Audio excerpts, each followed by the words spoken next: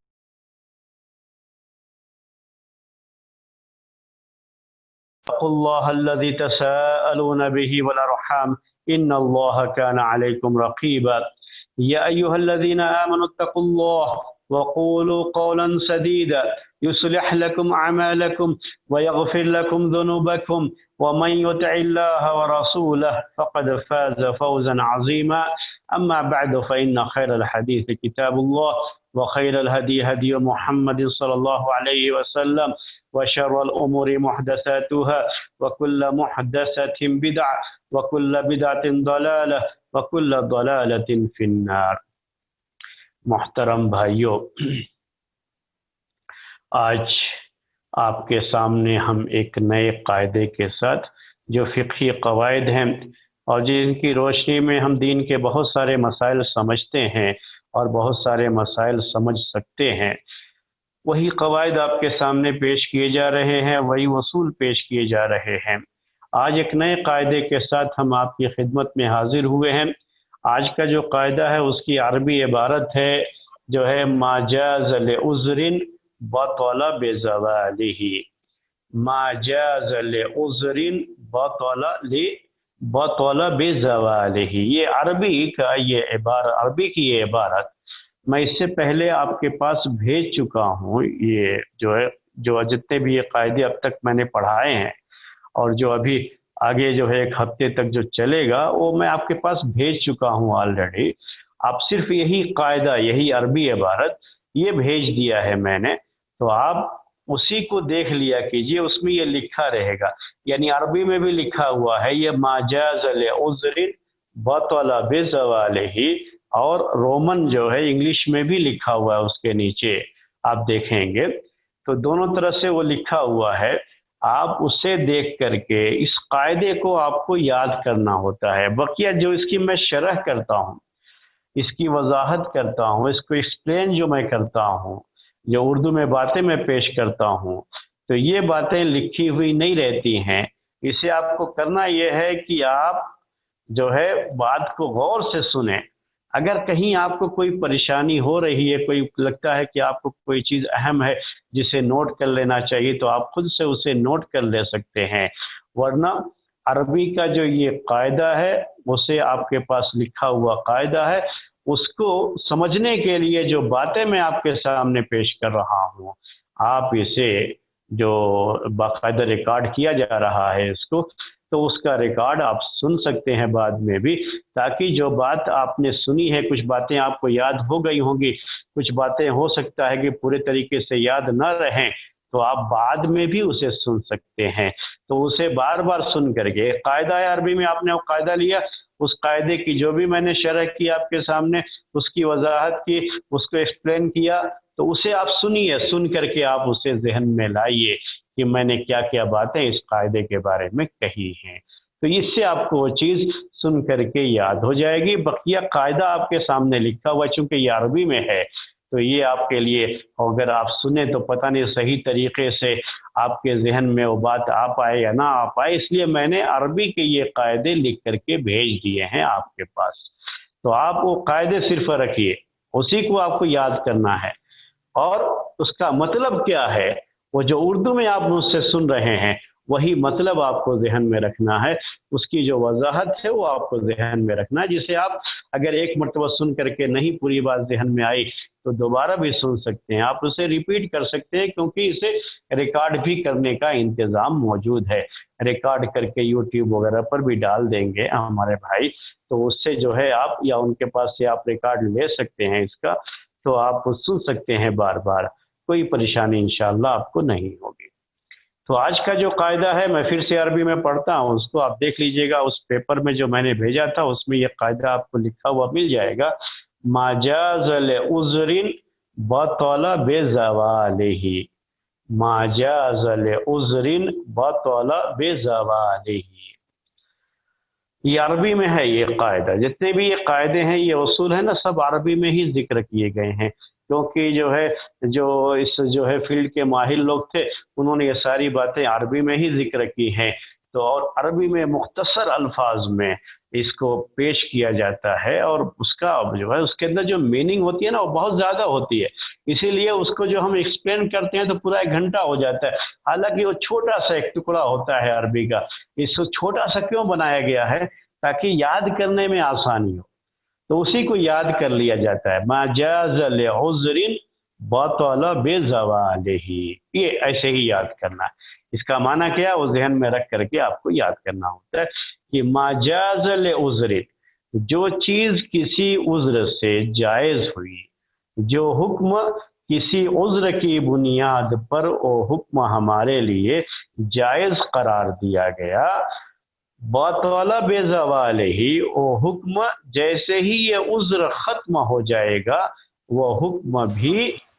باطل ہو جائے گا، ختم ہو جائے گا۔ یعنی جو رخصت ہمیں کسی عذر کی وجہ سے دی گئی ہے شریعت کی طرف سے، جو چیز ہمیں ہمارے کسی عذر کی وجہ سے ہمیں رخصت دی گئی ہے شریعت کی طرف سے، یا کوئی چیز جائز قرار دی گئی ہے ہمارے لیے، جیسے ہی وہ عذر ختم ہو جائے گا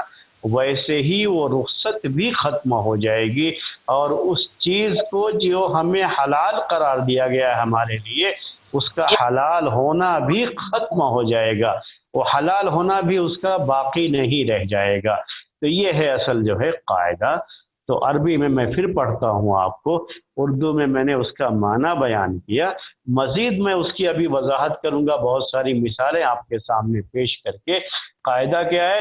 ما جاز لعذر بطل بزوالہ، کہ جو چیز کسی عذر کی وجہ سے جائز ہوئی، کسی عذر کی وجہ سے جو رخصت دی گئی، جو آسانی دی گئی شریعت کی طرف سے، پریشانی تھی، عذر تھا، اس کی وجہ سے جو ہے شریعت کی طرف سے ہمیں رخصت دی گئی، تو جیسے ہی وہ عذر ختم ہو جائے گا ہماری رخصت بھی ختم ہو جائے گی، وہ جواز بھی ہم سے جو ہے ختم ہو جائے گا، اور جو شریعت کا اصل حکم ہے وہی حکم ہمارے لیے لوٹ آئے گا۔ یہ اس قاعدے کا معنی ہے، کوئی بھی اس کو سمجھ سکتا ہے، پوری لاجک ہے یہ، آپ خود بھی سمجھ سکتے ہیں کہ جب کسی عذر کی وجہ سے ہمارے لیے کوئی رخصت دی گئی ہم کو، تو جیسے ہی وہ عذر ختم ہو جائے گا ویسے ہی وہ رخصت بھی ختم ہو جائے گی۔ میں آپ کو جنرلی ایک مثال دیتا ہوں اس کے، یعنی کتنا لاجک ہے اس میں وہ سمجھنے کے لیے۔ جنرلی آپ کو میں ایک جو ہے اگزامپل دیتا ہوں اس کا، کہ آپ کہیں اگر کمپنی میں کام کرتے ہیں یا کسی ادارے میں کام کرتے ہیں، کسی بھی جگہ پر کسی فیکٹری میں کام کرتے ہیں، اور آپ بیمار ہیں یا کسی وجہ سے گھر میں کوئی کام تھا، تو آپ نے رخصت لے لی 1 دن کی۔ آپ جہاں پہ کام کرتے ہیں وہاں سے آپ نے کیا لیا؟ لیو لے لیا، رخصت جسے ہم اردو میں کہتے ہیں، لیو لے لیا آپ نے، انگلش میں اسے لیو کہتے ہیں۔ لیو لے لیا آپ نے کہ جو ہے میں آج 1 دن کام پر نہیں جاؤں گا، تو جو آپ کو رخصت دے دی گئی کہ ٹھیک ہے آپ بیمار ہیں، تو جب تک آپ بیمار ہیں تب تک کے لیے آپ کو رخصت دے دی ہے کمپنی نے، جو ہے فیکٹری نے، تب تک کے لیے آپ کو رخصت دے دی ہے۔ تو جیسے ہی آپ بیماری سے اچھے ہو جائیں گے، بیماری یہ عذر ہے، اسی عذر کی بنیاد پر، عذر جسے آپ انگلش میں آج کل ایکسکیوز کہتے ہیں، ایکسکیوز، تو میں یہ الفاظ اس لیے بیان کر رہا ہوں کہ سمجھنے میں آپ کو آسانی ہو، ویسے اردو میں ہم لوگ عذر ہی کہہ لیتے ہیں۔ تو آپ کو کوئی ایکسکیوز تھا، کوئی عذر تھا، اس عذر کی بنیاد پر، اسی کے بیس پر آپ کو کمپنی سے یا فیکٹری سے رخصت دے دی گئی، آپ کو لیو دی گئی ہے کہ ٹھیک ہے جب تک آپ بیمار ہیں تب تک کے لیے آپ کو لیو ہے، چھٹی ہے۔ تو جیسے ہی آپ کی بیماری ختم ہو جائے گی، یہ آپ کا جو عذر ہے بیماری، جیسے ہی یہ عذر ختم ہو جائے گا اور آپ کی ہیلتھ واپس آ جائے گی، ویسے ہی آپ کی ڈیوٹی پھر سے شروع ہو جائے گی اور آپ کا جانا ضروری ہو جائے گا۔ تو جو ڈیوٹی آپ کی ہے کمپنی یا فیکٹری کی طرف سے، وہ ڈیوٹی آپ پر پھر سے واجب ہو جائے گی، پھر سے آپ پر لاگو ہو جائے گی جیسے ہی آپ کی یہ بیماری ختم ہو جائے گی۔ تو آپ میری بات یہ سمجھ گئے ہوں گے میرے خیال میں، کہ یہ لاجک ہے، کوئی بھی اس بات کو سمجھ سکتا ہے۔ تو ایسے ہی شریعت کے ہمارے جو مسائل ہیں، ہمارے دین کے مسائل ہیں، تو دین کے ان مسائل میں بھی ایسا ہوتا ہے کہ بعض جو ہمارے اوپر واجبات ہیں، ڈیوٹیز ہیں، جو اللہ تعالیٰ کی طرف سے ہم پر لاگو کی گئی ہیں، عذر کی بنیاد پر، ایکسکیوز ہونے کی وجہ سے کبھی ہمیں رخصت مل جاتی ہے۔ تو جیسے ہی یہ ایکسکیوز ختم ہو جائے گا، یہ عذر ختم ہو جائے گا اور رخصت بھی ختم ہو جائے گی، اور جو اللہ تعالیٰ کی طرف سے اصل عبادت ہم پر فرض ہے، وہ عبادت کرنا پھر سے ہمارے لیے ضروری ہو جائے گا۔ یہی اس قاعدے کا مطلب ہے، جو بالکل لاجک ہے۔ یعنی ایسا ہے کہ جو ہے آپ کبھی بھی دنیا کے بھی جو مسائل ہیں، ان مسائل میں بھی آپ اس کو فٹ کر سکتے ہیں۔ جیسے میں نے آپ کو کمپنی اور فیکٹری کی ابھی جو ہے مثال دی، تو ما جاز لعذر، پھر سے عربی کی عبارت پڑھتا ہوں آپ کے سامنے، کیا کہا؟ ما جاز لعذر بطل بزوالہ، کہ جو چیز کسی عذر کی وجہ سے، کسی ایکسکیوز کی وجہ سے ہمارے لیے جائز قرار دی گئی، ہمارے لیے جائز ہوئی، مسلمانوں کے لیے جائز قرار دی گئی، اسلامی شریعت میں جائز قرار دی گئی، تو جیسے ہی وہ عذر ختم ہو جائے گا، وہ رخصت بھی ختم ہو جائے گی، اور جو ڈیوٹی ہے، جو واجب ہے، جو فرض ہے، وہ پھر سے واجب اور فرض لوٹ کر کے آ جائے گا، یا جو چیز حرام تھی لیکن ایکسکیوز ہونے کی وجہ سے ہمارے لیے وہ چیز حلال کی گئی، جائز قرار دی گئی ہمارے لیے وہ چیز ایکسکیوز کی وجہ سے، تو عذر کی وجہ سے جیسے ہی یہ عذر ہم سے ختم ہوا، ویسے ہی وہ چیز پھر سے ہمارے لیے حرام ہو جائے گی۔ تو میں اب اس کی مثالیں آپ کے سامنے پیش کرتا ہوں۔ تو سب سے پہلے تو ہم جو یہ ایک قاعدہ ابھی پیش کیا ہم نے کہ ما جاز لعذر بطل بزوالہ، جو ہم نے یہ قاعدہ آپ کے سامنے پیش کیا ہے کہ جو چیز عذر کی بنیاد پر جائز قرار دی گئی، جیسے ہی عذر ختم ہوگا وہ چیز بھی پھر سے اپنی جگہ پہ لوٹ آئے گی، یعنی جو رخصت تھی وہ رخصت ختم ہو جائے گی۔ اگر پہلے سے وہ چیز حرام تھی تو حرام رہے گی، اور اگر وہ چیز پہلے واجب اور فرض تھی تو پھر وہ چیز ہم پر واجب اور فرض ہو جائے گی۔ تو یہ قاعدہ ہے۔ ہم مثالیں بہت ساری آپ کو پیش کریں گے، دین کی مثالیں، جس سے مزید یہ قاعدہ آپ کو سمجھنے میں آسانی ہوگی۔ دیکھیے اس کے جو ہے، اس کی مثالیں جو ہے بہت زیادہ ہیں، یعنی عبادات میں بھی آپ کو مثالیں ملیں گی، اسی طرح سے جو ہے اس کی مثالیں جو ہے مسائل جو کہ جج کے مسائل ہوتے ہیں، یعنی ایک کہہ لیجئے کہ قضا کے مسائل ہوتے ہیں، یعنی کورٹ میں جاتے ہیں، اسلامی کورٹ میں، تو وہاں جو ہے اگر جج کے سامنے جو ہے کوئی اس طرح کی پریشانی تھی، عذر تھا، تو کوئی جو ہے اگر وٹنس ہے تو اس میں بھی اس طرح کی چیز آتی ہے۔ یہ مثالیں جو ہے طرح طرح کی ہوں گی، ڈیفرنٹ ٹائپ کی مثالیں ہم آپ کے سامنے انشاءاللہ پیش کریں گے۔ مقصد یہ ہے کہ چیز آپ کو سمجھ میں اچھی طرح سے آ جائے۔ دیکھیے ہم جو ہے عبادات سے اس کی شروعات کرتے ہیں۔ آپ تیمم جانتے ہیں، تیمم، اگر کوئی آدمی اس کے پاس پانی نہیں ہے، اصل کیا ہے شریعت کے اندر کہ ہمیں وضو کرنا ہے، ہمیں غسل کرنا ہے، طہارت حاصل کرنا ہے نماز کے لیے، یہی اصل ہے، اور یہ فرض ہے، یہ طہارت حاصل کرنا ہم پر، اللہ تعالیٰ کی طرف سے ہم پر یہ چیز کو فرض قرار دیا گیا۔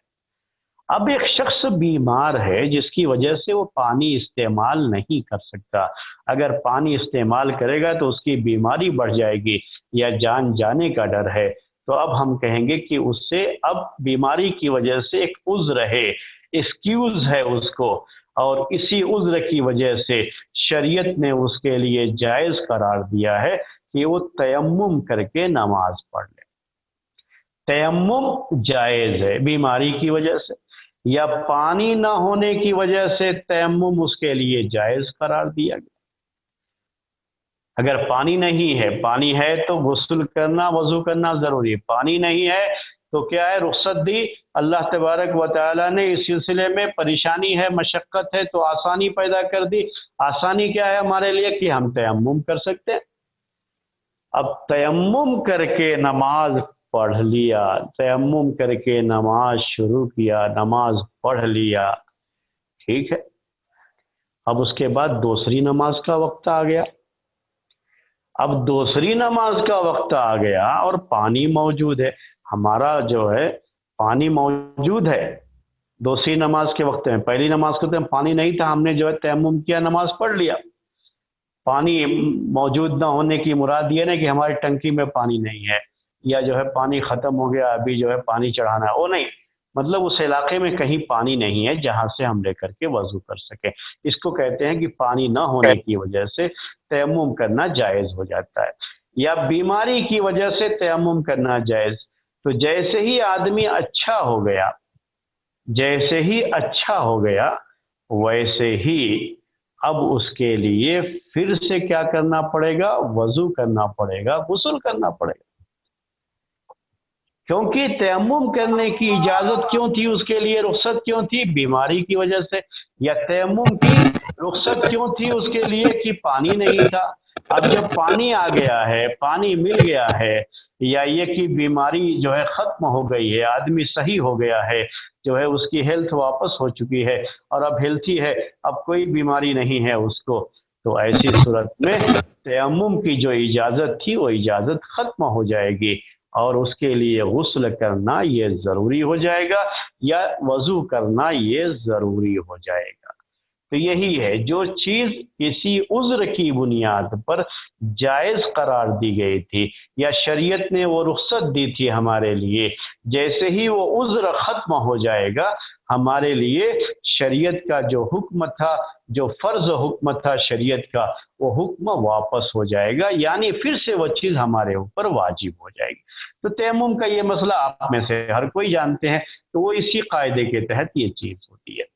اسی طرح سے میں آپ کے سامنے جو ہے اور پیش کرتا ہوں، ایک مثال آپ کو پیش کر رہا ہوں اور ساتھ میں پوچھوں گا بھی آپ سے کہ آپ جواب دیں۔ ایک شخص ہے، اب اس نے تیمم کر لیا کیونکہ پانی نہیں تھا، کہیں بھی کسی بھی جگہ پانی نہیں تھا اس وقت،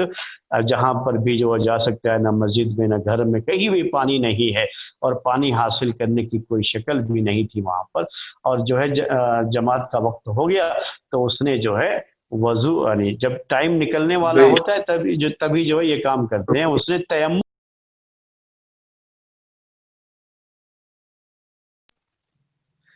اس نے کیا کیا ہے، تیمم کر کے نماز، پانی جو ہے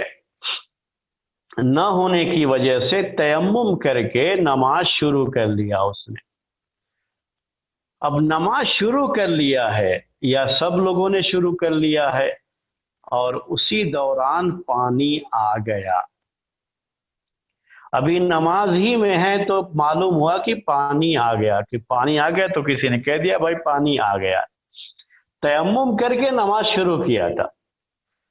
تو کیا وہ نماز لوگ چھوڑ کر کے اب وضو کریں گے پھر نماز پڑھیں گے، یا یہ کہ اس نماز کو مکمل کریں گے؟ جی میرا یہ سوال ہے آپ سے، کوئی جو ہے اپنا ان میوٹ کر کے آپ جواب دے سکتے ہیں۔ وہ نماز مکمل کرے گا، السلام علیکم، وہ نماز مکمل کرے گا، دوسری نماز میں اس کو پانی استعمال کرنا پڑے گا۔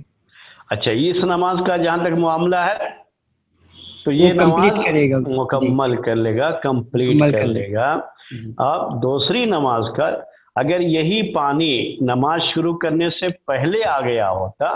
تب تو وضو کر کے ہی نماز پڑھنا پڑتا، لیکن چونکہ نماز شروع کر چکا تھا تو اب جو نماز شروع کر چکا ہے تو نماز کو مکمل کر لے گا اسی تیمم پر، اور